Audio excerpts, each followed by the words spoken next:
जय हिंद साथियों। बीवीडी के संपूर्ण मैथ सीरीज में आप लोगों का स्वागत है। और आज हम देख रहे हैं वीडियो लेक्चर संख्या 6। ठीक है। और इससे पहले हमारा जो लेक्चर 1 है ये हम देख रहे हैं वास्तविक संख्या को। लेक्चर 6 यानी 1 से लेकर 6 तक जो है 6-7 लेक्चर भी हो सकता है। तो यहाँ पे हम क्या देख रहे हैं, वास्तविक संख्या। पहला जो लेक्चर में हमने क्या देखा था, तो 1 से 20 तक MCQ देखा था। और लेक्चर 2 में 21 से 40, लेक्चर 3 में मतलब वीडियो लेक्चर 3 में 41 से 56 क्वेश्चन था। और लेक्चर संख्या 4 में 57 से 80 क्वेश्चन था। लेक्चर संख्या 5 में 81 से 100 क्वेश्चन था। और आज हम देख रहे हैं लेक्चर संख्या 6 में, देखते हैं कितना क्वेश्चन आज हम कवर करते हैं। ठीक है। अभी निर्धारित नहीं कर सकते कि कितना क्वेश्चन हो सकता है। ठीक है। कोई क्वेश्चन का लेंथ बड़ा होता है, कोई किसी क्वेश्चन का लेंथ छोटा होता है, या फिर बीच में रुक भी सकता है वीडियो। तो इस कारण से हम निर्धारित नहीं कर सकते हैं। हाँ, जहाँ से ख़त्म होता है वहीं से हम स्टार्ट कर देते हैं सेकेंड लेक्चर। ठीक है। तो उसके बाद वाला लेक्चर सेकेंड, थर्ड, फोर्थ, इस प्रकार से जो है हमारा लेक्चर संख्या 6 तक हम प्रवेश यानी 6 तक पहुँच चुके हैं। ठीक। अब हम आगे देखते हैं। हाँ, तो चलिए फटाफट देखते हैं क्वेश्चन संख्या कितना, तो 101। आज जो हम देखने वाले हैं क्वेश्चन संख्या 101। 101 से कहाँ तक देखेंगे तो ये भी हम नहीं बता सकते। लिखना है निम्न में से कौन सा अपरिमेय नहीं है। निम्न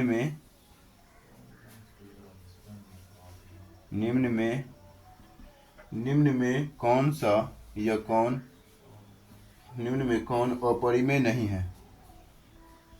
अपरिमेय नहीं है। निम्न में कौन अपरिमेय नहीं है। ठीक है।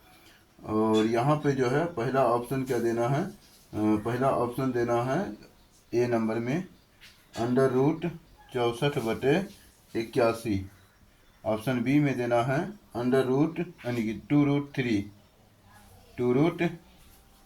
ऑप्शन सी में देना है √21/35। ठीक है। ऑप्शन सी में देना है, डी में देना है √3 × √2। ठीक। तो ये हमारा ऑप्शन है। इस क्वेश्चन को हम बनाएंगे और तुरंत बन जाएगा। देखेंगे तो बोला है अपरिमेय नहीं है। अपरिमेय नहीं है का मतलब होता है, इसको सॉल्व करेंगे तो 16 का वर्गमूल होता है 8 और 81 का वर्गमूल होता है 9। तो ये परिमेय संख्या हो गया। और वर्ग अपरिमेय नहीं है, तो यही हमारा आंसर हो जाएगा तुरंत देखने के साथ ही। ये हमारा अपरिमेय संख्या है। इसको चेक कर लेते हैं एक बार क्या होता है। तो 7 × 3 लिखते हैं और 35 गुना वो लिखते हैं, 7×5 = 35 अंडर रूट में। तो ये कट तो जाएगा, लेकिन 3/5 तो बच ही जाएगा ना रूट में।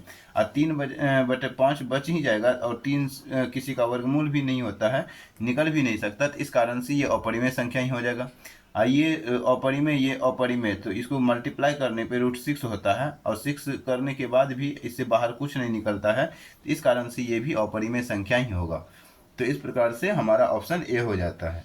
क्वेश्चन संख्या हम क्या देख रहे हैं, तो क्वेश्चन संख्या देख रहे हैं 102। क्वेश्चन संख्या लिखेंगे 102।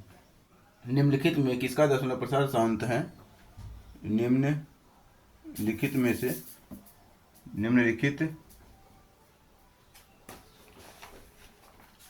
एक मिनट।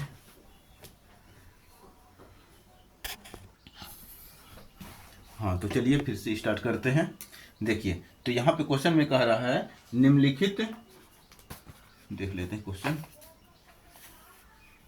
निम्नलिखित में किसका दशमलव प्रसार शांत है। निम्नलिखित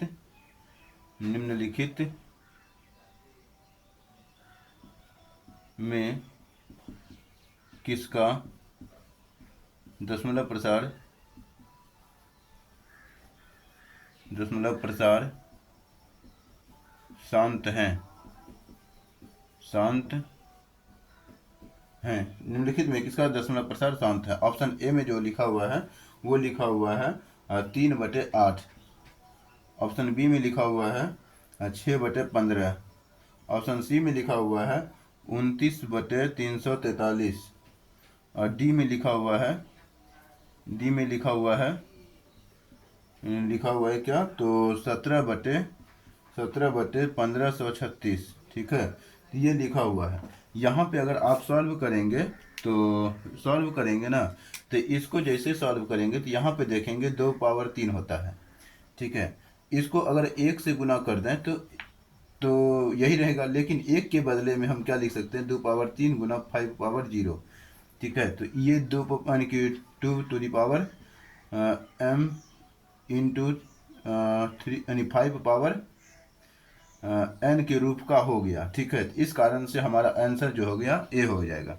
यहाँ पे देख रहे हैं 3×5=15, तो 3 है जिसके कारण आंसर नहीं होगा। यहाँ पे क्या देखेंगे, 7 का क्यू होता है 343, 7 से भाग देंगे ना, तो जैसे 7 से 343 को गुणनखंडन करेंगे तो 7 चौके 28, 6 बचेगा, 6×3 63, 7×9 63 हो जाएगा। फिर से 7 से करेंगे तो 7 आएगा, तो 7 का क्यू होता है, ये 7 का क्यू। तो ये 5, 2 और 5 तो है ये नहीं है। यहाँ पे अगर देखेंगे तो ये 3 से कटने वाला है, ठीक है। तो 3 से अगर कटाएंगे डायरेक्ट, 3×5=15, 3×1=3, 3×2=6, 512 आ गया। तो ये जो होता है 2 पावर कितना हो जाएगा, तो 2 पावर 7 होता है शायद, ठीक है। तो 2 पावर 7 अगर देखेंगे तो हो जाएगा। कहें कि 1 मिनट चेक कर लेते हैं, जैसे कि हम 512 है, लेकिन 3 आ गया ना, बस यही देखना है। 3 आ गया ना तो ये आसान ही होता है। फिर भी अगर गुणनखंडन करना भी हो तो 4 से डायरेक्ट करेंगे, तो यहाँ पे 4×1=4, 4×1=4, यहाँ बचेगा 1, तो 4×2=8, 3×4=3 32 हो गया, 4×8=32, फिर से 4 से, तो 4×3=12, 4×2=8। तो यहाँ पे देख रहे हैं तो 2 पावर 2, यहाँ भी देख रहे हैं 2 पावर 2, ये इसको देख रहे हैं 2 पावर 5, गुना में पावर जुड़ता है तो 5, 2 पावर 5, 2×7=9, 2 पावर 9 होगा। इसका मतलब 2 पावर 9 होता है। 512 का मतलब 2 पावर 9 होता है।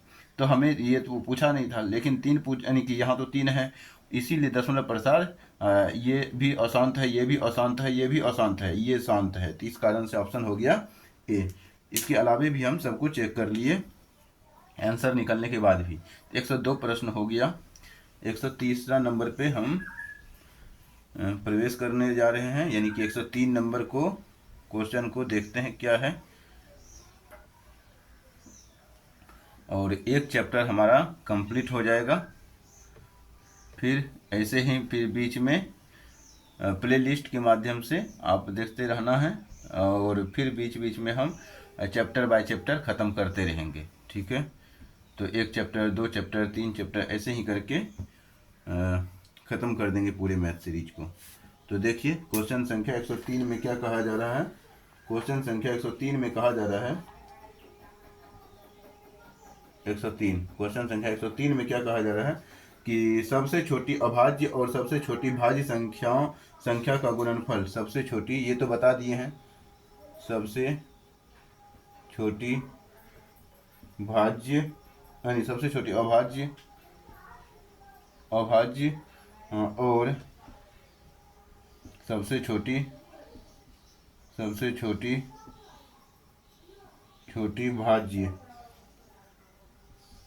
भाज्य संख्या का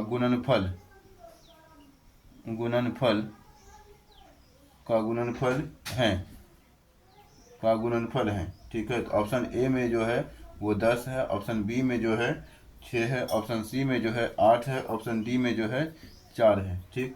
तो यहाँ पे अगर इस क्वेश्चन को बनाना है तो आप को हमने बताया था सबसे छोटी अभाज्य संख्या जो होता है 2 होता है, क्योंकि ये 1 से कटता है और खुद से कटता है। और सबसे छोटी भाज्य की बात करें तो वो 4 होता है सबसे छोटी भाज्य, क्योंकि 1 से भी कटता है, 2 से भी कटता है और अपने ही अंक से भी कटता है।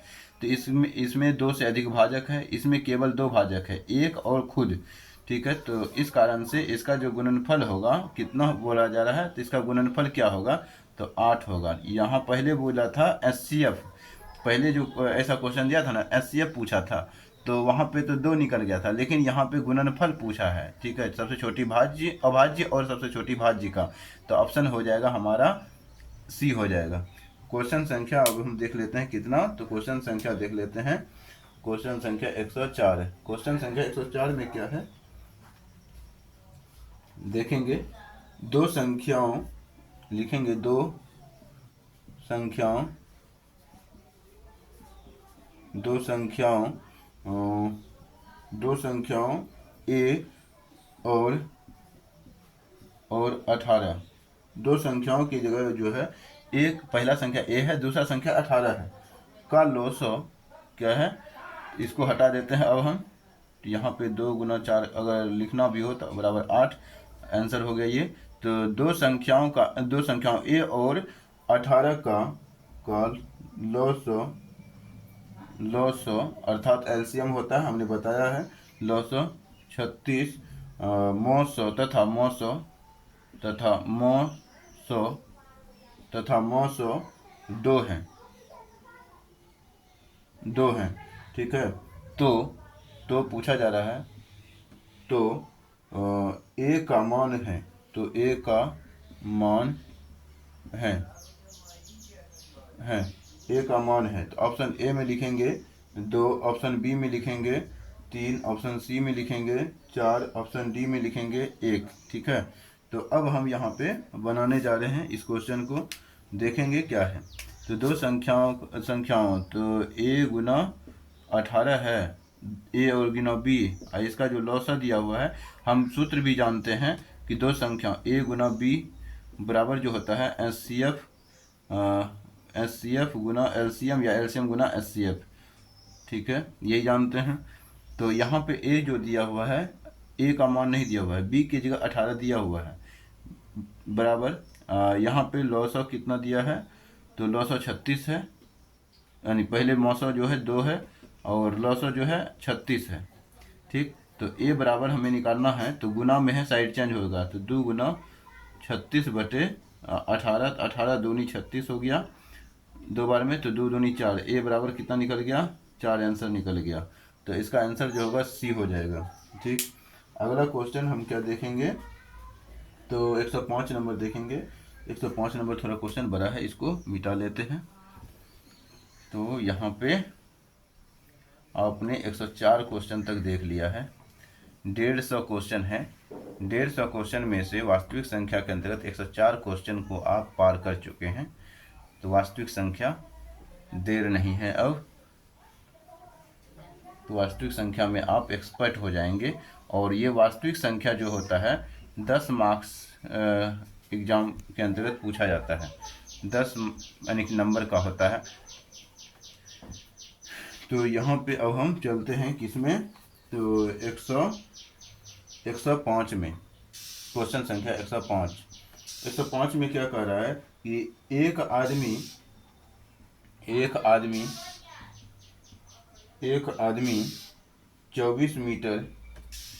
24 मीटर पश्चिम जाता है। एक आदमी 24 मीटर पश्चिम जाता है, पुनः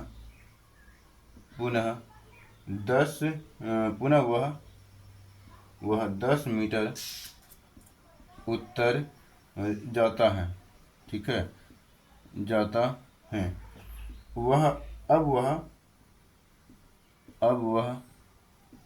वह अपने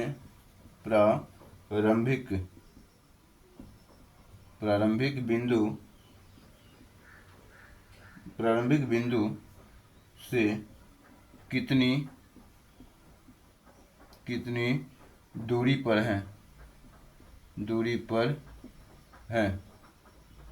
ठीक है। तो यहाँ पे कितनी दूरी पर है, तो प्रश्नवाचक ऑप्शन ए में लिखा हुआ है 34 मीटर, ऑप्शन बी में लिखा हुआ है 17 मीटर, ऑप्शन सी में लिखा हुआ है 26 मीटर, ऑप्शन डी में लिखा हुआ है 28 मीटर, ठीक है। तो 28 मीटर लिखा हुआ है। अब हम इस क्वेश्चन को बनाने जा रहे हैं। अगर देखेंगे इस क्वेश्चन को, तो यहाँ पे मालूम चल रहा है एक आदमी क्या कह रहा है, एक आदमी पश्चिम की ओर, ये जो होता है ये हम पहले रेखा बना लेते हैं, ठीक है। तो ये होता है उत्तर, ये होता है दक्षिण साउथ, ये होता है ईस्ट, ये होता है वेस्ट, मतलब पूर्व यानी कि पश्चिम, पूर्व पश्चिम। तो यहाँ पे जो बोला गया 24 मीटर पश्चिम जाता है, तो यहाँ से एक आदमी, यहाँ पे ये 0 बिंदु है, यहाँ पे 0 होता है, 0 से कहाँ तक गया, तो 24 मीटर मान लेते हैं, यहाँ पे 24 मीटर है, 24 मीटर तक गया, 24 मीटर गया। कहाँ? तो पश्चिम की ओर गया। पुनः वह 10 मीटर उत्तर जाता है, तो यहाँ पे वो 10 मीटर उत्तर मान लेते हैं चला गया, 10 मीटर। ठीक है, तो 10 आप लिख लेंगे, बाद में मीटर देखते रहना है, 10 मीटर लिखना है। अब बोल रहा है प्रारंभिक बिंदु कहाँ से चलना चालू किया था? यहाँ से चलना चालू किया था ना, तो यहाँ से कितनी दूरी पे है? तो ये जो देखेंगे, ये इसकी दूरी का मान पूछा रहा है, ये मान पूछ रहा है। तो ऐसे सवाल को बनाने के लिए हम क्या करते हैं, तो ये इसको हम ए मान लेते हैं, बी मान लेते हैं, सी मान लेते हैं। पाइथागोरस प्रमेय से सूत्र को बनाते हैं। पाइथागोरस प्रमेय से आप पढ़े होंगे कि A B X Y plus B C X Y बराबर ए सी एक्स वायर होता है, ये पढ़े होंगे। इसी सूत्र का पालन करके हम बना लेंगे। तो ए बी का मान दिया हुआ है 24 का एक्स वायर प्लस 24 का एक्स वायर प्लस 10 का एक्स वायर, ठीक है, बराबर, यानी पाइथागोरस का कहना था कि लंब का एक्स वायर प्लस आधार का एक्स वायर बराबर जो होता है वो कर्ण का एक्स वायर होता है। ठीक है, तो इस पाइथागोरस यहाँ पे लिख देंगे, लंब एक्स वायर प्लस आधार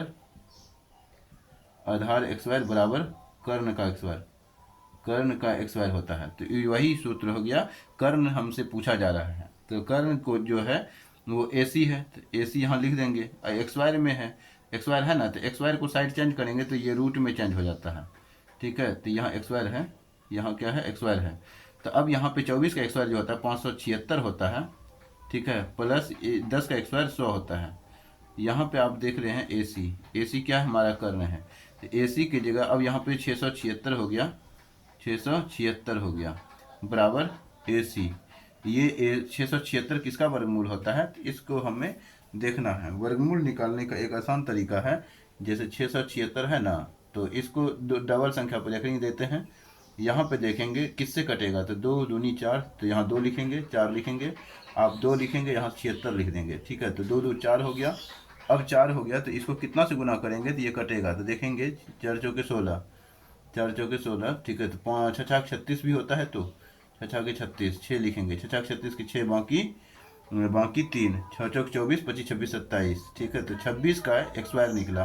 तो ये जो है रूट से निकलेगा तो 26 हो जाएगा, 26 मीटर बराबर ए सी।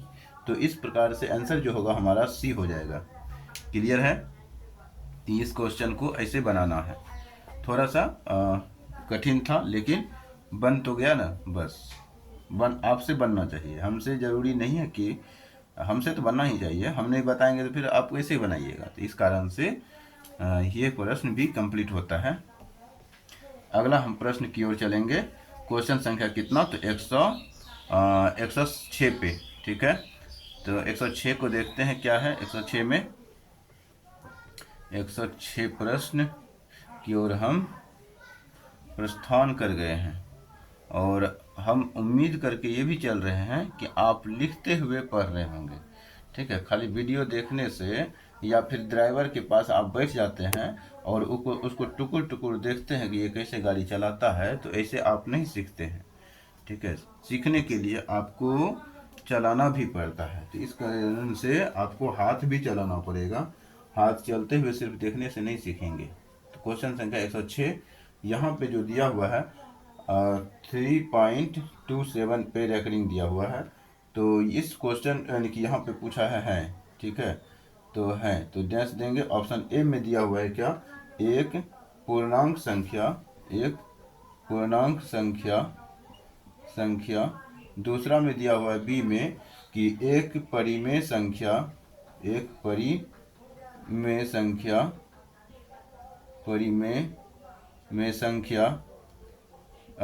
सी में लिखेंगे कि एक परिमेय संख्या, एक प्राकृत संख्या,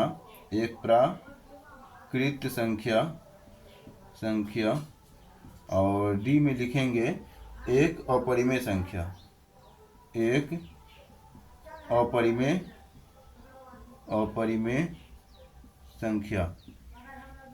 ठीक है, एक अपरिमेय संख्या। अब इस क्वेश्चन को हमें क्या करना है, तो बनाना है। इस क्वेश्चन को बनाने के लिए हम कैसे बनाएंगे, तो 3.27 पे रेकरिंग दिया हुआ है। रेकरिंग को हटाएंगे तो क्या होगा, ज़रा सोचिए, दो संख्या है तो पहले हम इसको दोबारा बनाएंगे। तो 3.27 पे रेकरिंग है, तो इसको घटाने के लिए रेकरिंग हट गया तो 99 आ गया, लेकिन अभी दशमलव हटा तो रेकरिंग के बाद भी कुछ संख्या है, रेकरिंग के बाद जो संख्या है उसको घटा देना है। 3 है तो 3 घटा देना है, यानी रेकरिंग के पहले जितना भी संख्या रहता है वो सबको घटाना पड़ता है। तो यहाँ पे कितना हो गया, बराबर देखेंगे तो 324 हो जाएगा। ठीक है, 324, 25 26 27, ठीक है, बटे 99। तो ये परिमेय संख्या होता है एक। ठीक है, तो परिमेय संख्या है कहीं तो परिमेय संख्या हो जाएगा, एक परिमेय संख्या।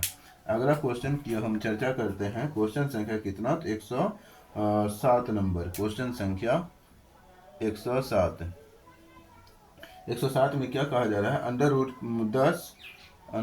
10 गुना अंडर रूट 15 बराबर है, बराबर हैं। ठीक है, तो ए में जो लिखा हुआ है 5√6, बी में लिखा हुआ है 6√5 यानी 6√5, ऑप्शन सी में लिखा हुआ है √30, ऑप्शन डी में लिखा हुआ है √25। ठीक है, यानी कि 25 लिखा हुआ है। इस क्वेश्चन को हमें बनाना है तो क्या करना है, डायरेक्ट हमें 10 15 ढंग 150 हो जाएगा, √10 गुना √15, ये नहीं हो गया। अलग अलग करेंगे तो अलग अलग भी कर सकते हैं। ये 15 हो जाएगा, तो दोनों को गुना करेंगे तो 150 हो जाएगा। 150 हो गया, 25 यानी कि 25 छके तो √25 गुना 6 करेंगे तो 150 होता है। यानी कि आप गुणनखंड भी कर सकते हैं 150 को, नहीं आता है मान के चलिए तो क्या करेंगे, तो आपको ये आता है ना 15 गुना 10 होता है, ये तो आता है 15 ढंग 150, इसको तो ये तो करने आता है ना, या तो ऐसे यहाँ पे दिया हुआ ही है, ये तो चीज़ दिया हुआ ही है। इसी को आप क्या कर देंगे, अंडर रूट कितना लिखेंगे 5 गुना 2, इसी को आप कितना लिखेंगे अंडर रूट गुना में है बीच में 5 तिया 15। तो यहाँ पे देख रहे हैं 1√5 1√5 बाहर निकल गया, √3 √2 तो √6 हो गया। यहाँ भी आप देख रहे हैं यहाँ से 5 बाहर निकल जाएगा, 5√6 बचेगा। ऐसे भी बना सकते हैं, ऐसे भी बना सकते हैं। तो आंसर क्या हो जाएगा हमारा 5√6, ऑप्शन हो गया हमारा ए। अगला क्वेश्चन हम देखेंगे, क्वेश्चन संख्या कितना, तो क्वेश्चन संख्या देखेंगे 108। पहले इसको हटा दें, पहले देख लेते हैं कि ठीक ठाक चल रहा है कि नहीं। बिल्कुल ठीक चल रहा है, बिल्कुल और बिल्कुल ठीक चल रहा है। ठीक है ना, तो ठीक ही है, ठीक तो है ही, ठीक है ही। तो यहाँ पे आप देख ले रहे होंगे, देखिए इसको हम हटा देते हैं। अब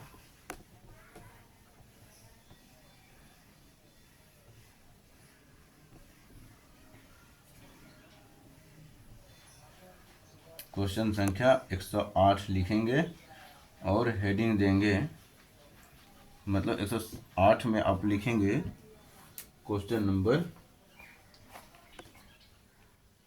108 लिखा हुआ है 6x पावर 4 y, ठीक है, तथा 12xy का महत्तम समावर्तक है, का महत्तम समावर्तक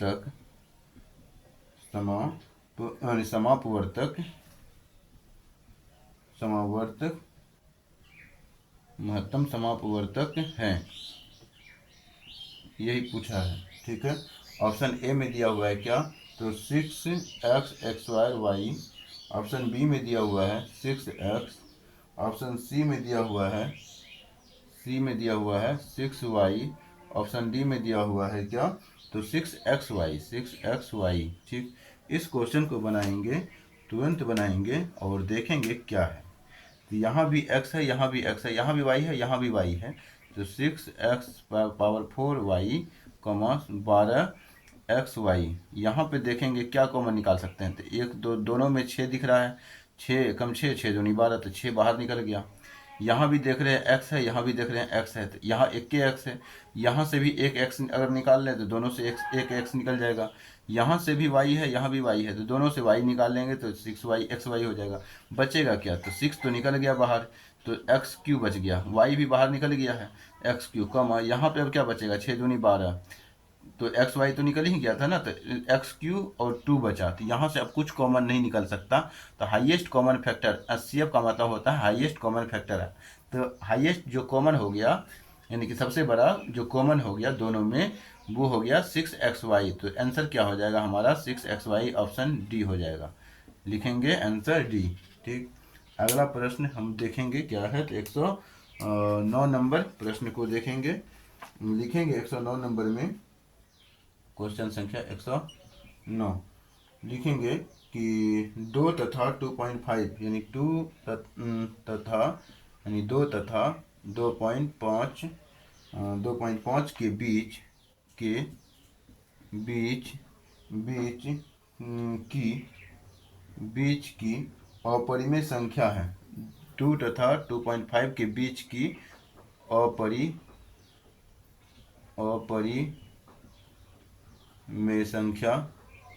अपरिमेय संख्या है।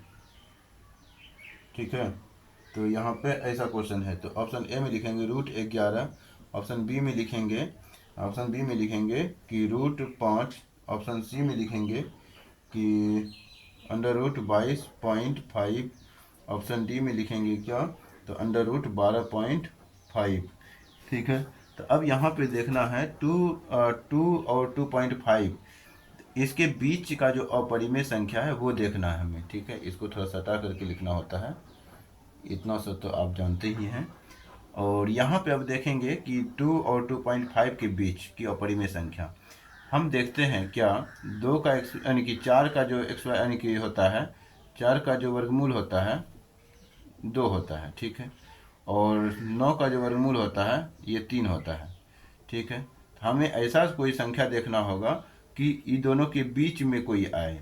ठीक है, तो ये इसको में आप जैसे देखेंगे √5 में, तो √5 का जो होता है इसको निकालेंगे, √5 का वर्गमूल निकालेंगे तो कितना होगा, 2 दूनी 4, 2 लिखेंगे तो 4 आएगा, 1 बचेगा, दशमलव देंगे, 0 उतरेगा, तो ये 4 हो गया ना 4। अब यहाँ पे, यहाँ भी दशमलव देंगे, यहाँ दशमलव दिए हैं, तो अब यहाँ पे 2.41 तो होता है। ठीक है, तो अब चेक कर लेते हैं, देख लेते हैं क्या होता है। जैसे आप 1 देंगे तो यहाँ भी 1 देना पड़ेगा, तो 4 एकम 4, दशमलव दे करके यहाँ लिखना पड़ेगा, 1 एकम 1, 4 एकम 4। ठीक, लेकिन नहीं होगा। अब फिर से 2 दे करके चेक करते हैं, तो 2 दूनी 4, 4 हो गया, और 4 दूनी 8, तो 2.2 लगभग आ रहा है, और 2 तथा 2.5 के बीच बोला था, तो इस कारण से ऑप्शन हमारा क्या हो जाएगा, बी हो जाएगा। तो 2.2 लगभग आया ना, था इसके आगे भी आएगा, तो इसके आगे हमें चेक करने की ज़रूरत ही नहीं है, क्योंकि 2.2 जो है 2 और 2.5 के बीच में ही आता है, इस कारण से हमारा आंसर हो गया बी। आगे जब आंसर निकल जाए तो आगे चेक करने की, मेहनत करने की ज़रूरत नहीं होता है, आंसर से मतलब होता है। फिर भी अगर किसी को कोई क्वेश्चन नहीं समझ में आया हो तो वो आप लिखेंगे कि इतना नंबर ये क्वेश्चन हमें समझ में नहीं आया, तो उसी क्वेश्चन को पुनः बताने की हम प्रयास करेंगे, यानी समझाने का प्रयास करेंगे। बता तो देवे किए है ना, बोलिए है, हाँ ठीक है, ठीक है, तो ठीक है, क्वेश्चन संख्या 109 हो गया है। अब हम 110 पे आगे बढ़ रहे हैं। 110, क्वेश्चन संख्या 110, क्वेश्चन संख्या 110 में क्या लिखा है, तो 64 के वर्गमूल को 64 के घनमूल से भाग देने पर देने का मान होगा। घनमूल से भाग देने पर होना चाहिए। लिखना है कि 64 के वर्गमूल को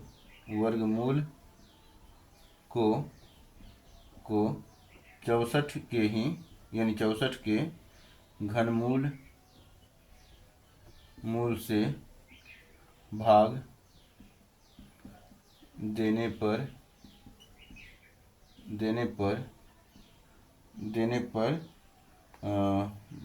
पर मान होगा। मान होगा। ठीक है, तो यहाँ पे ऑप्शन ए में जो दिया हुआ है 64 दिया हुआ है, ऑप्शन बी में दिया हुआ है 2, ऑप्शन सी में दिया हुआ है 1/2, ऑप्शन डी में दिया हुआ है 64 पावर 2/3। तो अब हम क्वेश्चन को बनाते हैं, देखते हैं क्या होता है। तो 64 का जो वर्गमूल होता है, 64 का वर्गमूल का मतलब होता है, यहाँ पे 2 है, वर्गमूल का मतलब होता है 2। तो यहाँ पे अठी अठी 64 8 निकल जाता है। और घनमूल का मतलब होता है कि 3। ठीक है, तो 64 का जो घनमूल होता है तो 3 बार लिखना होगा, तो 4 गुना 4 गुना 4 लिखते हैं, 4 गुना 4 3 के लिए। तो 3 × 4 से 1 4 बाहर निकल जाता है। तो इस प्रकार से भाग देना है। तो वर्गमूल में घनमूल से भाग देंगे तो 4 दूनी 8, तो आंसर हो गया हमारा 2। ठीक है, तो इस कारण से आंसर हो गया हमारा 2 हो गया। तो आप देख रहे होंगे आंसर, ये सब की चेक करने की ज़रूरत भी नहीं पड़ा, हमारा आंसर निकल गया। अगला क्वेश्चन है 111। 111 देखते हैं क्वेश्चन जो है छोटा है या बड़ा है। तो क्वेश्चन जो है, तो लिखेंगे 111 नंबर,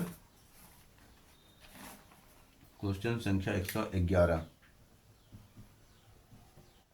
संख्या 111, यदि प्रथम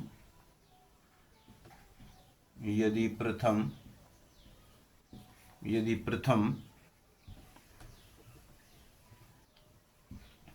क्या है, यदि प्रथम 13,000 यानी कि 13,986, यदि प्रथम 13,986 अभाज्य संख्याओं का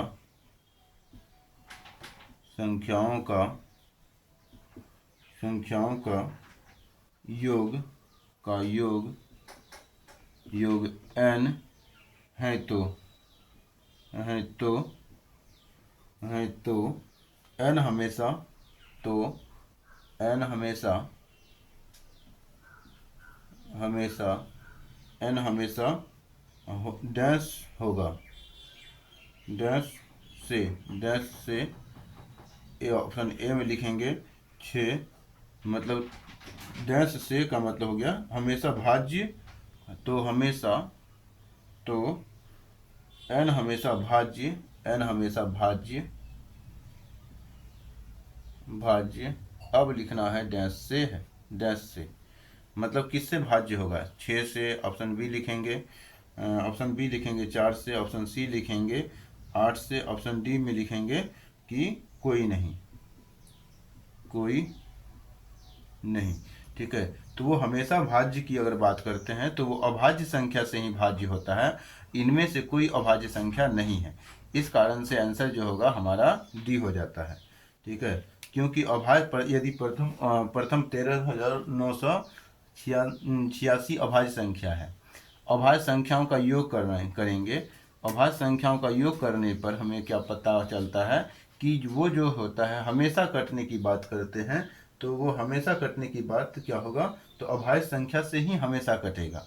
इस कारण से यहाँ पे ये अभाज्य संख्या नहीं है, ये भाज्य है, ये भी भाज्य है, ये भी भाज्य है। तो इस कारण से इसका आंसर कोई नहीं होगा। अगर आंसर होता कोई अभाज्य संख्या होता, अभाज्य संख्या ही होगा कोई। ठीक है, ही होगा। ठीक है, तो वो अभाज्य संख्या ही होता है, यहाँ पे कोई अभाज्य संख्या नहीं है, इस कारण से आंसर हो गया कोई नहीं। ठीक, अब हम क्वेश्चन संख्या 112 में जा रहे हैं। 112 लिखेंगे, 112।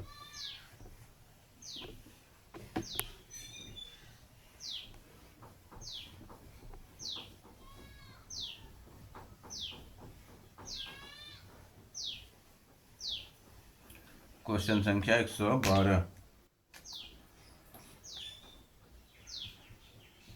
112 में क्या कहा जा रहा है कि सबसे छोटी पूर्ण वर्ग संख्या, सबसे छोटी पूर्ण वर्ग संख्या, सबसे छोटी पूर्ण वर्ग संख्या जो 16, 20 तथा तथा तथा 24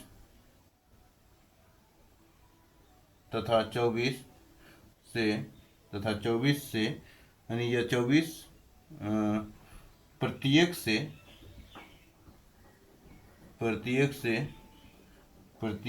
भाज्य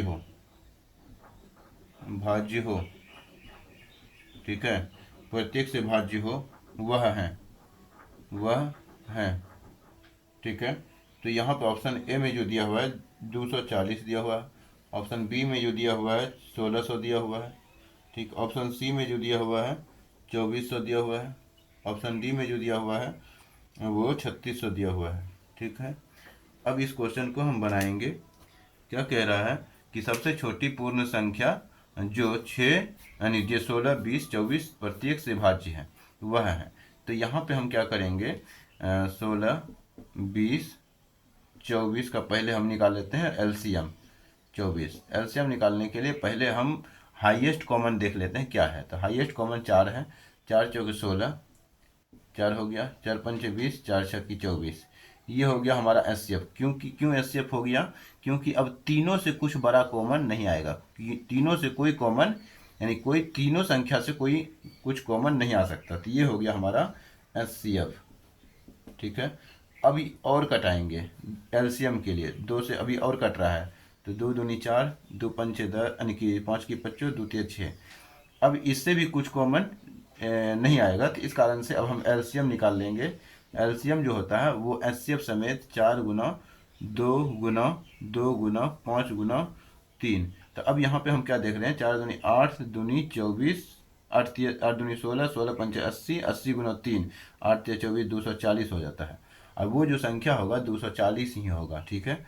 तो यहाँ पे एलसीएम से संबंधित प्रश्न पूछा था, तो यहाँ पे क्या निकालना है, तीनों संख्या का एलसीएम, ठीक है।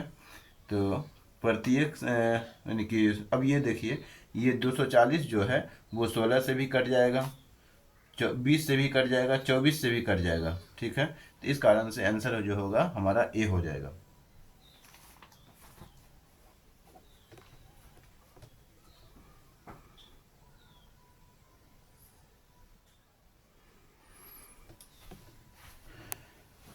अब हम क्वेश्चन संख्या कितना देखेंगे, तो क्वेश्चन संख्या देखेंगे 113, ठीक है।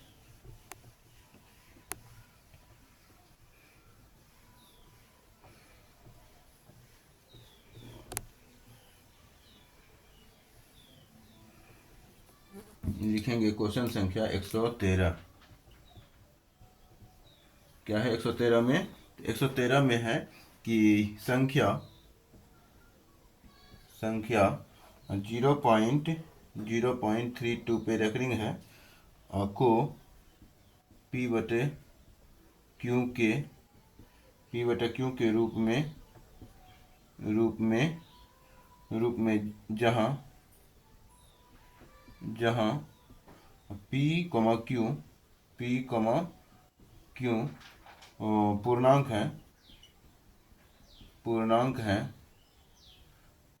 है comma Q equal to not 0 है, ठीक है। 0 लिखा मतलब रूप में है, इसको लिखा जा सकता है, यही क्वेश्चन है, ठीक है। तो ऑप्शन ए में जो दिया हुआ है वो दिया हुआ है 8/25, 8/25। ऑप्शन बी में जो लिखा हुआ है वो लिखा हुआ है 29/90। ऑप्शन सी में लिखा हुआ है 32/99। ऑप्शन डी में लिखा हुआ है क्या? ऑप्शन डी में लिखा हुआ है 32/199। तो यहाँ पे डायरेक्ट आंसर आप बना सकते हैं इस क्वेश्चन को। इस क्वेश्चन के लिए आपको करना क्या है, तो ब्रैकेट वाले लाइन को कुछ नहीं करना है, बस इसको देखना है। तो 0.32 है, रेकरिंग हटाना है, तो 0 पॉइंट यानी कि 0.32 पॉइंट भी हट जाएगा, रेकरिंग भी हट जाएगा, 99 आ जाएगा, ठीक है। तो इस कारण से आंसर जो हो गया हमारा वो 32/99 हो जाता है। तो ऑप्शन सी हो जाएगा इसका आंसर, ठीक है, 32/99। लेकिन ऑप्शन में जो दिया हुआ है बी दिया हुआ है, ऑप्शन में जो दिया हुआ है बी दिया हुआ है, बी गलत होगा। ऑप्शन में जो सी दिया हुआ है आंसर जो जो हम बताए वही सही है, बस इतना समझ लीजिए। ठीक है। अगर यहाँ पे एक संख्या पर रेकरिंग नहीं रहेगा ना, जरा सोचिए, अगर अब क्या होगा, हम इसी संख्या को अब बी में भी आंसर, हम बी में कब होगा वो भी हम बता देते हैं। जैसे 0.32 पे सिर्फ रेकरिंग दिया, ठीक है, केवल 2 पे अगर रेकरिंग रहेगा तब आंसर क्या होगा वो बता देते हैं। जैसे कि 3 यानी कि यहाँ पे 32 लिखेंगे, पॉइंट भी हट गया और रेकरिंग भी हट गया, तो रेकरिंग हटेगा तो 1 9 आ जाएगा, क्योंकि एक संख्या पे रेकरिंग है। अब है कि दशमलव के बाद कितना संख्या है, दशमलव के बाद एक के संख्या गिना जाता है, दो संख्या नहीं गिना जाएगा। दशमलव के बाद एक संख्या है जिसपे रेकरिंग नहीं है, इस कारण से 1 0 आ जाता है। ठीक है। और जिस संख्या पर रेकरिंग नहीं है, जिस संख्या पर रेकरिंग नहीं है उसको घटाते भी हैं, उसको घटाते हैं तो कितना बचेगा, तो 32 में 3 गया तो 29 बचता है, बटे 90 होता है, तब आंसर हो जाएगा इतना। ठीक है। तो ये भी आप नोट करके लिख लेंगे। यहाँ पे दोनों पे रेकरिंग दिया हुआ है क्वेश्चन में, इस कारण से आंसर ये होता है, सी होगा, और अन्यथा क्वेश्चन का आंसर जो होता बी होता। ठीक है। तो बी जो आंसर दिया हुआ है ऐसे इस क्वेश्चन के लायक गलत है। और यहाँ पे ऐसा रहेगा, इसको हटा करके सिर्फ इसको लिख दें, यानी इसको वहाँ पे लिख देंगे, तब इसका आंसर ये हो जाएगा। क्वेश्चन संख्या अब देखेंगे 114। क्वेश्चन संख्या 114 में क्या है देख लेते हैं। इसको हटा देते हैं पहले।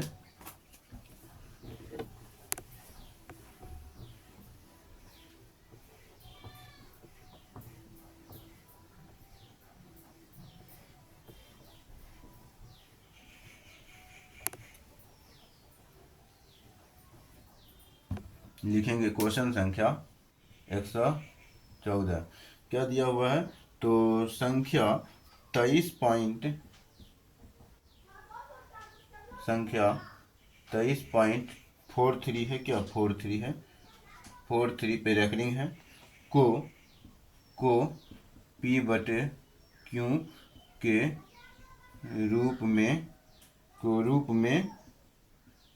में ब्रैकेट में वही चीज़ है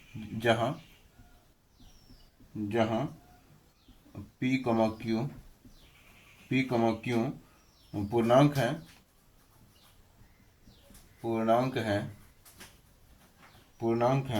comma Q equal to not zero है, क्यू का मान जीरो नहीं हो सकता, ये हमने बता रखा है तो विस्तार से प्रकट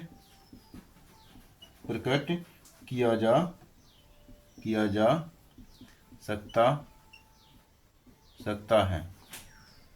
ठीक है, प्रकट किया जा सकता है।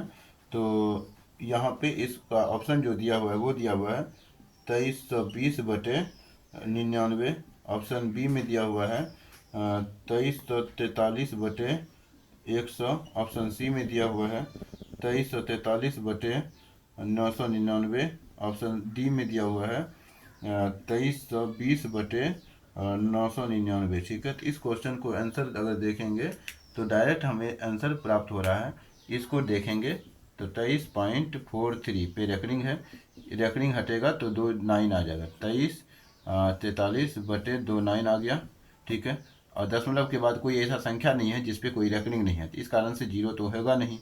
अब जिस पे रेकरिंग नहीं है उसको घटा लेते हैं, तो 23 घटा देंगे, तो 23 जैसे घटाएंगे तो 3 में 3 गया 0, 4 में 2 गया तो 2, और 23 का 23 से हो गया बटे 99, 23 बटे यानी 2320/99, तो 2320/99, तो ऑप्शन ए हो गया इसका आंसर। ठीक है, इतना आसान क्वेश्चन है।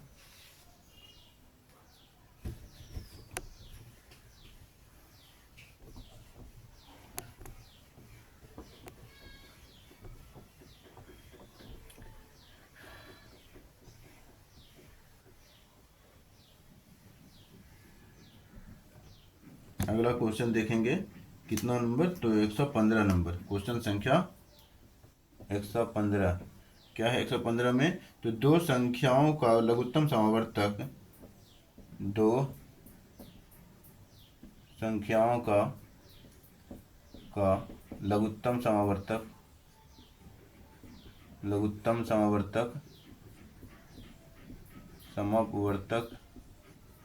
ठीक है, दो संख्याओं का लघुत्तम समावर्तक इसके यानी इनके महत्तम समापवर्तक महत्तम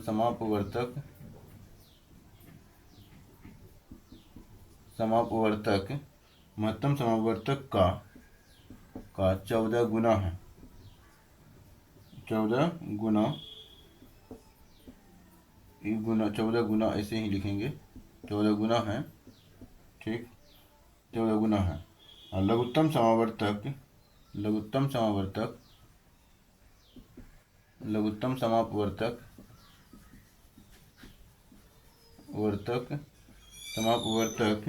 अर्थात एलसीएम तथा महत्तम समापवर्तक एचसीएफ का जोड़ यानी जोड़ 600 है। ठीक है, यदि एक संख्या कितना है तो 280, एक संख्या 280 तो 80 है, तो दूसरी संख्या है। ऑप्शन ए में कहा जा रहा है 40, ऑप्शन बी में कहा जा रहा है 80, ऑप्शन सी में कहा जा रहा है 120, ऑप्शन डी में कहा जा रहा है 20। ठीक है, ऑप्शन डी में क्या कहा जा रहा है 20। तो अब इस क्वेश्चन को हमें बनाना है, तो क्या करने के लिए कहा, तो दो संख्याओं का लघुत्तम समावर्तक इसके महत्तम समावर्तक का 14 गुना है। दो संख्याओं का लघुत्तम समावर्तक यानी कि एलसीएम जो है, यानी ए बी का एलसीएम जो है क्या है, एचसीएफ का 14 गुना है, महत्तम समावर्तक का 14 गुना है। एचसीएफ का यानी एचसीएफ गुना 14 है। ठीक है, अब यहाँ पे क्या कहा कि एलसीएम लघुत्तम समावर्तक एलसीएम महत्तम समावर्तक एचसीएफ का जोड़ जो है, यानी कि एलसीएम प्लस एचसीएफ का जो योग है 280 है। 280 है। ठीक है, तो 280 है, तो योग यानी कि जोड़ जो है 600 है, जोड़ 600 है, जोड़ क्या है 600 है। ठीक है, और एक संख्या जो है 280 है, तो ए बराबर 280 दे दिया है, एक संख्या 280 है। अब इस क्वेश्चन को हमें बनाना है, तो एलसीएम के लिए हमें दिया हुआ है क्या मान, तो ये मान दिया हुआ है ना, ये मान दिया हुआ है। एलसीएम का मान कितना दिया हुआ है, तो एलसीएम का मान दिया हुआ है एचसीएफ गुना 14 और प्लस एचसीएफ। ठीक है, बराबर कितना, तो 600। यहाँ पे अगर देखेंगे तो एचसीएफ 14 एचसीएफ हो गया, 14 एचसीएफ प्लस 1 एचसीएफ है बराबर 600। अब यहाँ पे टोटल कितना एचसीएफ हो गया, 15 एचसीएफ हो गया। क्या दोनों को जोड़ेंगे 14 एचसीएफ प्लस 1 एचसीएफ, यहाँ पे कुछ नहीं तो 1 है ना, तो 15 एचसीएफ हो गया। सीएफ बराबर 600, इसको कटा दीजिए तो 15 चौके 60 हो गया, 40 हो गया, यानी एचसीएफ का मान जो हो गया हमारा 40 हो गया। एचसीएफ का मान 40 हो गया, और अब हम आसानी से ज्ञात कर सकते हैं आंसर को। ठीक है, अब यहाँ पे थोड़ा सा यहीं पे लिखना है, इसको ऑप्शन को हम थोड़ा पीछे कर लेते हैं, ऑप्शन को पीछे कर लेंगे। आपके पास पेज होगा, आप नीचे लिख सकते हैं, हमारे पास विकल्प नहीं है, इस क्वेश्चन को यहीं पे समझाना है। A B C D. ठीक है, अब ऑप्शन तो हमने लिख ही दिया है, तो इसलिए इसको हम मिटा दिए। अब हम आंसर को निकालेंगे डायरेक्ट, और आंसर जो होगा क्या होगा, तो एचसीएफ हमारा निकल गया, या तो सूत्र आप जानते होंगे, ए गुना बी बराबर एचसीएफ गुना एलसीएम। तो यहाँ पे क्या होता है, ए का मान दिया हुआ है 280, दूसरी संख्या पूछा है ना, तो बी का मान पूछा है, एक संख्या दिया हुआ है 280, 80 गुना बी हो गया बराबर एचसीएफ का मान निकल गया हमारा 40 निकल गया गुना एलसीएम का मान हमारा दिया हुआ था। एलसीएम का मान कितना दिया हुआ था एचसीएफ गुना 14। तो एचसीएफ के जगह जैसे आप यहाँ पे 40 रखेंगे तो एलसीएम निकल जाएगा। एलसीएम कितना निकल जाएगा एलसीएम गुना निकल जाएगा 40 गुना 14। ठीक है 40 गुना 14 लिखेंगे और तो आंसर कितना निकलेगा 14 चौके 56 540 निकल जाएगा 14 चौके 56। ठीक है 540 निकल गया तो 540 लिख देंगे। तो बी हमें निकालना है तो बी निकालना है तो 40 गुना 556 यानी 540 नहीं 556 है ना 560 है 560 14 चौके 56 560 तो 560 यहाँ लिख दिए तो 560 हो गया। अब बटे यहाँ पे कितना लिखेंगे 280 लिखेंगे तो 0 से 0 कट गया 4 से कटेगा 4 7 28 7 8 56। ठीक है तो बी जो संख्या निकलेगा हमारा 80 निकल जाएगा। ठीक है 80। अब कौन सा ऑप्शन में दिया हुआ था 80 तो वो देख लेते हैं। ऑप्शन में जो दिया हुआ था 80 115 तो 40 80 तो ऑप्शन में 40 था बी में था 80। ऑप्शन सी में क्या था ऑप्शन सी में 120 था। ऑप्शन डी में क्या था तो ऑप्शन डी में जो था 20 था। ऑप्शन डी में 20 तो ऑप्शन क्या हो जाएगा हमारा बी हो जाएगा आंसर। ठीक है अब हम क्वेश्चन संख्या 116 पे आ रहे हैं।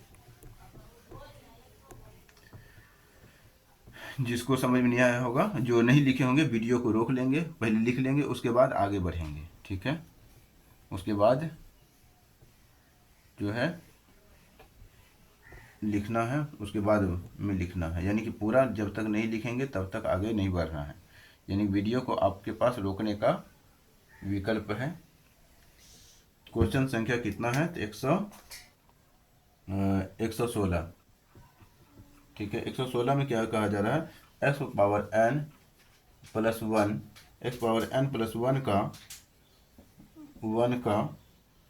एक्स पावर n प्लस 1 का एक गुणक एक्स प्लस 1 है कमा तो n निश्चित रूप से n निश्चित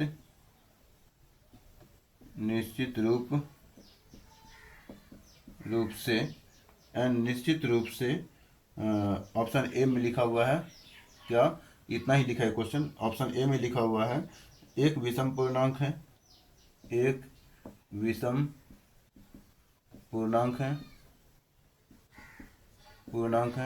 ऑप्शन बी में लिखा हुआ है एक समपूर्णांक है। ऑप्शन सी में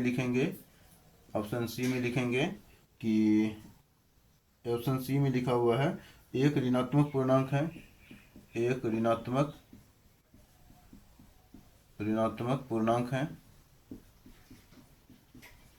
है। ऑप्शन डी में लिखेंगे ऑप्शन डी में क्या लिखा हुआ है तो एक धनात्मक पूर्णांक है।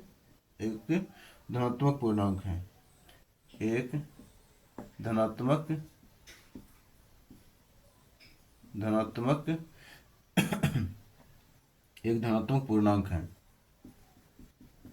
पूर्णांक है। ठीक है यहाँ पे इसको ये लिखेंगे धनात्मक पूर्णांक है। तो अब हमें क्या करना है आंसर निकालना है। तो यहाँ पे आप देख रहे हैं कि x पावर n है x पावर n प्लस 1 है 1 का पावर कुछ भी रख देना है तो वो क्या होगा 1 2 3 4 5 कुछ भी रखेंगे तो वो जो होगा क्या होगा वो जो होगा हमारा जो होगा एक ही होता है। ठीक है यहाँ पे x पावर n है तो x पावर यानी कि इसका जो गुणक है x प्लस 1 कब होगा तो x प्लस 1 गुणक तभी होगा जब ये विषम संख्या से संबंधित होगा। एक मिनट देख लेते हैं आंसर। तो हाँ विषम संख्या ही है तो x पावर मान के चलते हैं कि यहाँ पे n जो है विषम संख्या होगा विषम के लिए होगा तो निश्चित रूप से n जो होगा एक विषम संख्या के लिए होगा डायरेक्ट। आप लिख सकते हैं। अब इसको थोड़ा सत्यापित करेंगे तो एक्स पावर कोई एक संख्या लेते हैं प्लस एक लेते हैं, तो यहाँ पर क्या देखते हैं एक्स प्लस वन आ गया ना, तो इसी कारण से एक्स प्लस वन एन बोला था, तो इसी पे न सिद्ध हो जाता है ए। ठीक है, ऑप्शन हो गया ए। अगला क्वेश्चन देखेंगे 100 कितना, तो 117 नंबर, क्वेश्चन संख्या 117। 117 देखना है क्या, तो इसमें लिखा हुआ है कि x power n, x power n plus one, x power n plus one का एक गुणनखंड यानी या गुणक, इसमें भी वही क्वेश्चन है, गुणक x प्लस वन है, x प्लस वन सिर्फ x प्लस वन है, x प्लस वन है। ठीक है, सिर्फ तभी, कॉमा दे करके, सिर्फ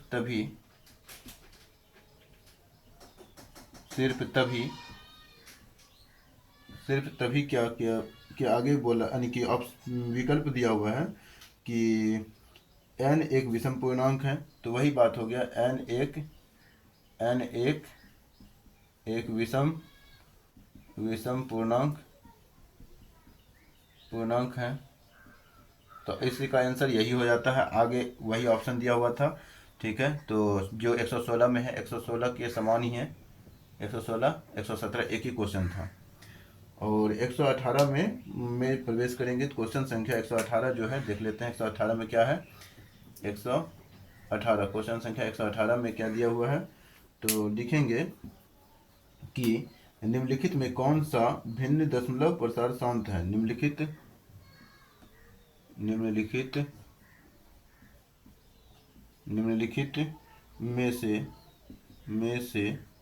में से कौन सा भिन्न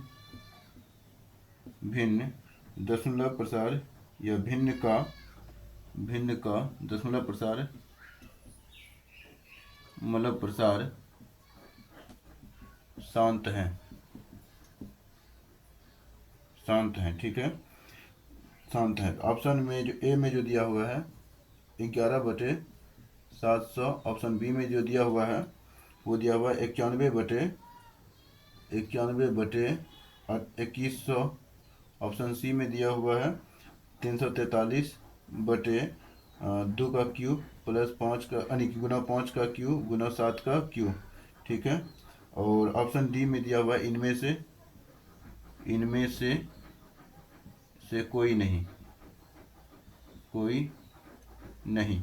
ठीक है, इनमें से कोई नहीं। इस क्वेश्चन को तुरंत बनाना है तो आपको देखना होगा क्या यहाँ कह रहे हैं। शांत पूछ रहा है, यहाँ 7 देख रहा है, 7 गुना 100 तो 7 दिख गया, 7 या 21, 7 3 दिख गया, 7 या 21 गुना 100 तो 7 और 3 दिख गया।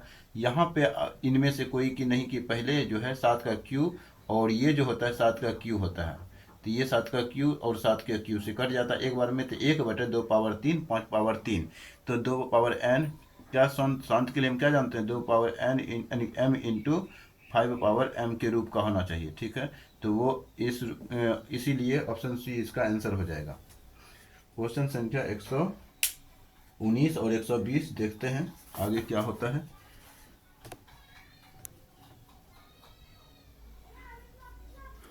हाँ, क्वेश्चन संख्या 119 और 120 देखेंगे।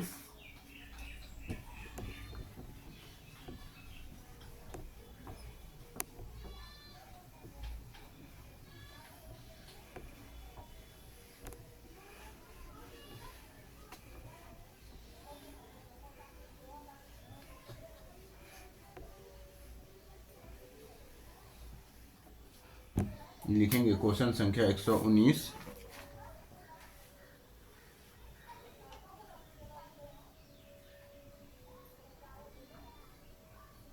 क्वेश्चन संख्या 119 में लिखा हुआ है कि संख्या रेखा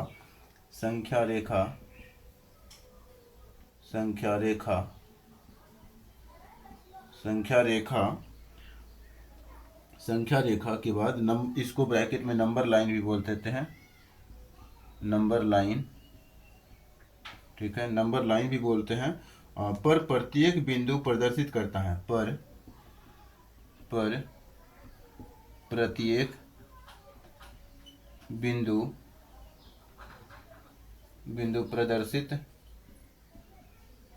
प्रदर्शित करता है। संख्या रेखा पर जो प्रदर्शित करता है वो वास्तविक संख्या होता है। देखते हैं इसमें क्या क्या ऑप्शन दिया है। एक वास्तविक संख्या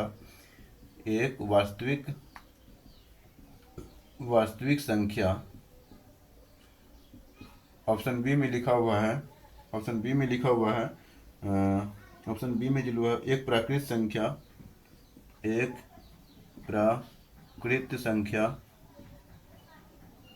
ठीक है। सी में लिखा हुआ है एक पूर्णांक संख्या, एक परिमेय संख्या।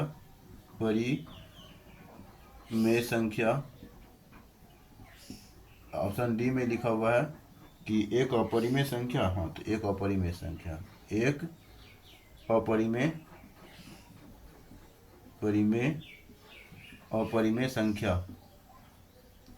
तो ये हमने बताया था कि वास्तविक संख्या जो होता है, वास्तविक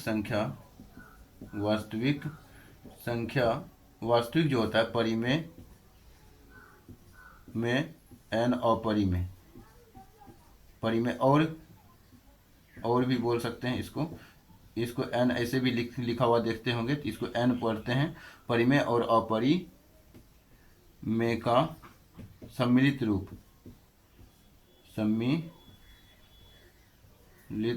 ठीक है, रूप को वास्तविक संख्या कहते हैं। वही वास्तविक संख्या पे जो हम 0 दर्शाते हैं, 1 दर्शाते हैं, 2 दर्शाते हैं, 3 दर्शाते हैं, और -1 दर्शाते हैं, -2 दर्शाते हैं, -3 दर्शाते हैं, तो इसके बीच में तो भी तो कोई संख्या होता है, इसके बीच में भी तो कोई संख्या होता है, ठीक है। इसके बीच में भी संख्या जो होता है परिमेय और अपरिमेय दोनों को शामिल करते हैं, इसीलिए वास्तविक संख्या के लिए ये सही है, ठीक। क्वेश्चन संख्या 120 देखेंगे अब। क्वेश्चन संख्या 120 में क्या है तो वो देख लेते हैं।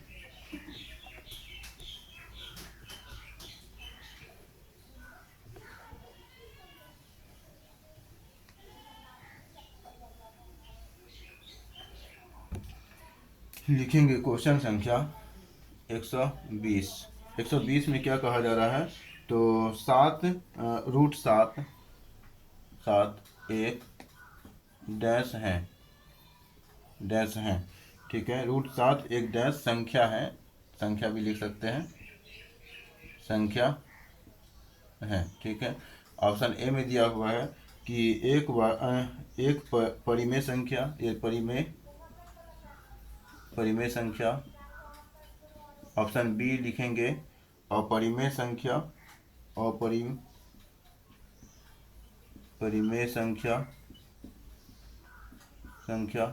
सी लिखे हैं कि एक पूर्णांक संख्या, यानी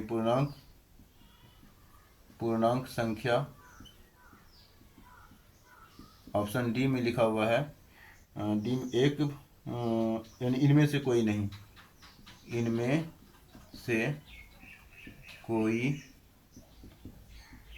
नहीं, ठीक है। अब हमें बताना है कि इनमें से कौन सा क्वेश्चन होगा, तो इनमें से कौन सा क्वेश्चन सही होगा, तो इसके लिए हमें क्या करना होगा, √7 है, तो ये क्वेश्चन आप डायरेक्ट आंसर HW में देंगे कमेंट में, ठीक है। तो बहुत हमने ये पढ़ा दिया है, इसके बारे में आंसर आपको कमेंट में करना है। आगे क्वेश्चन भी देखते हैं क्या है, थोड़ा सा और आगे बढ़ जाएंगे तो अगला लेक्चर में ख़त्म हो जाएगा, ठीक है। तो क्वेश्चन संख्या कितना देख रहे हैं, तो क्वेश्चन संख्या देख रहे हैं 121। क्वेश्चन संख्या 121 में क्या पूछा जा रहा है कि निम्न में कौन सा परिमेय है, निम्न में कौन सा परिमेय है,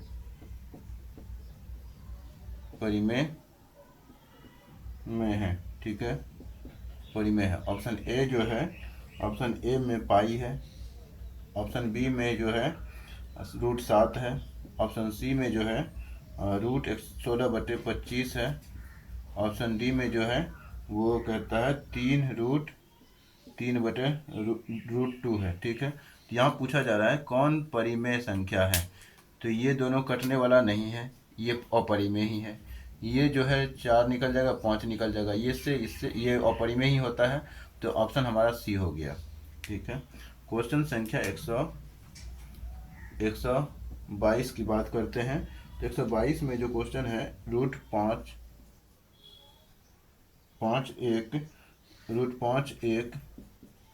डैश ऑप्शन ए जो है परिमेय संख्या है, पूछा है। ऑप्शन ए जो है परिमेय संख्या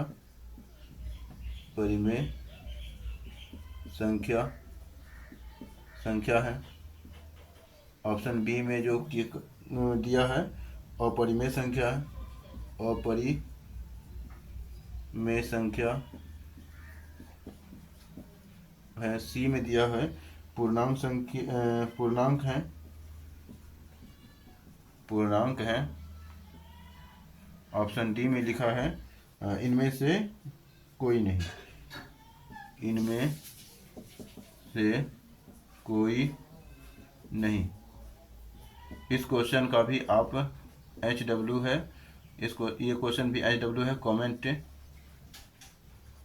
कमेंट में आंसर करेंगे जो आंसर होगा। ठीक है, तो क्वेश्चन का नंबर देकर के 122 तब आप ऑप्शन यानी कि लिखेंगे ए बी होगा, ए होगा कि बी होगा कि सी होगा। लिखेंगे क्वेश्चन 122 का कौन सा ऑप्शन होगा, वो आप कमेंट करेंगे आंसर को। अगला क्वेश्चन हम देख लेते हैं 123।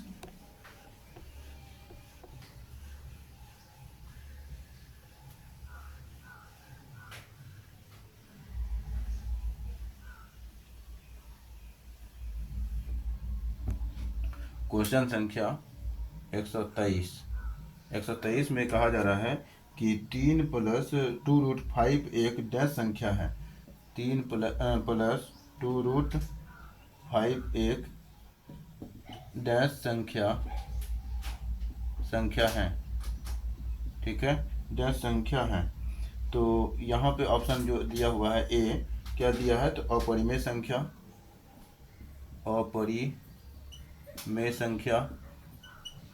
ऑप्शन बी में दिया हुआ है परिमेय संख्या।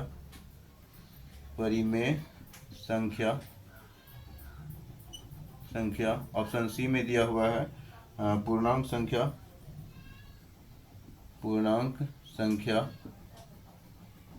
ऑप्शन डी में दिया हुआ है इनमें से कोई नहीं। इनमें से कोई नहीं। ठीक है, तो अब हमें बताना है कि इसमें, तो यहाँ पे देख रहे हैं ये अपरिमेय है, ये परिमेय है। परिमेय और अपरिमेय का योग जो होता है अपरिमेय होता है। तो यहाँ पे डायरेक्ट संख्या निकल गया, हमारा ऑप्शन निकल गया ए। ठीक है, तो अब हम अगला क्वेश्चन देखते हैं 124 और 125 को देख करके क्वेश्चन को हम यानी कि इसे हम समाप्त कर देंगे इस लेक्चर संख्या को।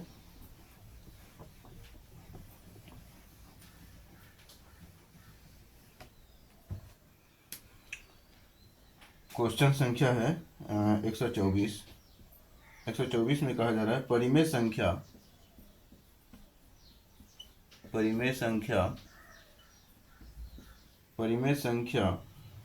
2^3 बटे 2^3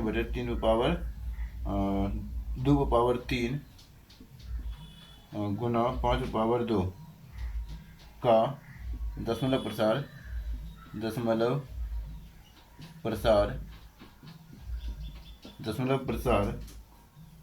प्रसार डैश होता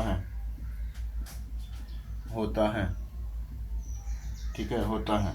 तो ऑप्शन ए में जो लिखा है शांत, ऑप्शन बी में जो लिखा है अशांत, ऑप्शन सी में जो लिखा हुआ है आवर्ती, ऑप्शन डी में लिखा हुआ है कोई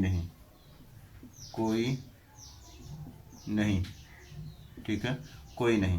तो इस क्वेश्चन को हमें जो बनाना है वो क्या करना है, तो यहाँ पे देख रहे हैं कि 2 पावर 3 कट जा रहा है, तो बच्चे में बच रहा है 1/5 पावर 2। ठीक है, तो यहाँ पे जो होता है ऐसी संख्या सात यानी कि ऐसी संख्या जो होता है शांत होता है, क्योंकि यहाँ पे देख रहे हैं 1 बचा क्या 5 पावर 2।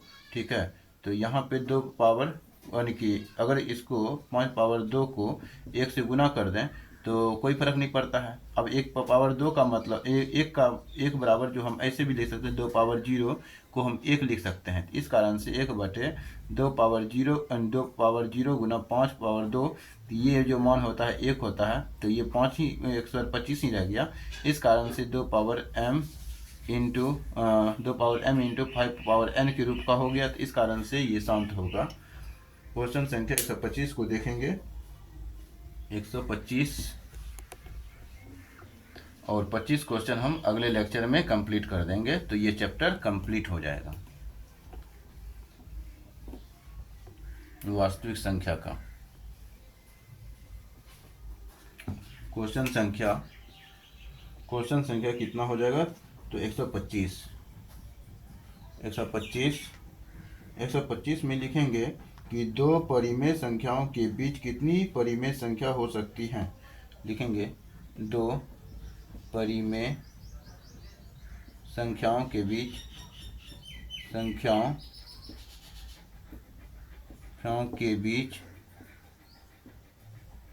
कितनी परिमेय संख्या हो सकती हैं।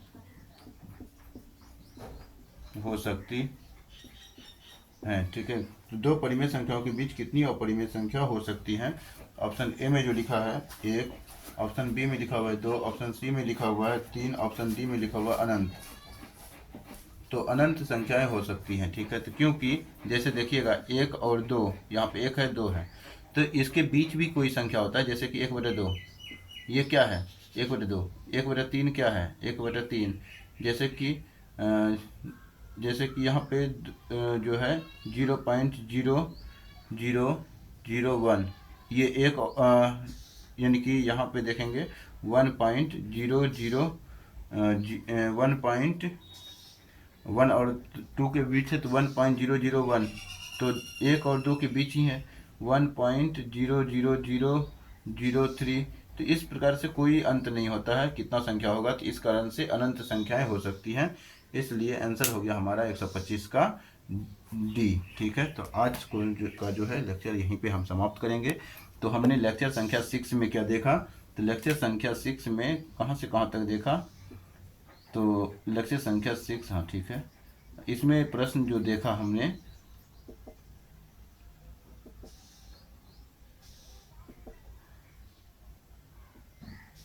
इसमें जो हमने प्रश्न देखा वो 101 से 125 तक का प्रश्न देखा। ठीक है, धन्यवाद।